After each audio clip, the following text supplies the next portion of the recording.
এই মুহূৰ্তত দিবলৈ লৈছো এটা ব্ৰেকিং নিউজ। ৰাজ্যত পুনৰ সংঘটিত হৈছে শিশু বিক্ৰীৰ ঘটনা।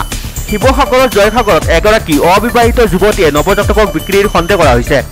জন্মৰ পাছতেই মাতৃয়ে 50,000 টকাত বিক্ৰী কৰে পুত্ৰ সন্তানটোক। শিৱসাগৰ অসামৰিক চিকিৎসালয়ৰ সন্মুখৰ পৰাই বিক্ৰী শিশুটিক। চিকিৎসালয়ৰ পৰা মুকলিৰ পাছতে বিক্ৰী কৰিলে নৱজাতকটোক। ঘটনা সন্দৰ্ভত 3গৰাকীক আটক কৰিছে আৰক্ষীয়ে। শিশুটিৰ মাতৃ আইতাকৰ লগতে মাতৃৰ বৌয়েককো গ্ৰেপ্তাৰ। আজি শিশু কল্যাণ সমিতিয়ে পোহৰলৈ আনে এই ঘটনা। বৰ্তমানো উদ্ধাৰ হোৱা নাই বিক্ৰী কৰা নৱজাতকটি। আমি পুনৰবাৰ জনাইছো ৰাজ্যত ভয়ংকৰ ঘটনা সংঘটিত হৈছে। শিৱসাগৰৰ জয়সাগৰত এগৰাকী অবিবাহিত যুৱতীয়ে নৱজাতকক বিক্ৰীৰ সন্দেহ কৰা হৈছে। জন্মৰ পাছতেই মাতৃয়ে 50,000 টকাত বিক্ৰী কৰে পুত্ৰ সন্তানটোক।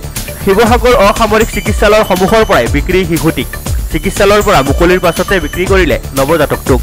ঘটনা সন্দৰ্ভত 3গৰাকীক আটক কৰিছে আৰক্ষীয়ে। শিশুটিৰ মাক আইতাকৰ লগতে মাতৃৰ বৌয়েককো গ্ৰেপ্তাৰ। আজি শিশু কল্যাণ সমিতিয়ে পোহৰলৈ আনে এই ঘটনা। বৰ্তমানে উদ্ধাৰ হোৱা নাই বিক্ৰী কৰা নৱজাতকটি।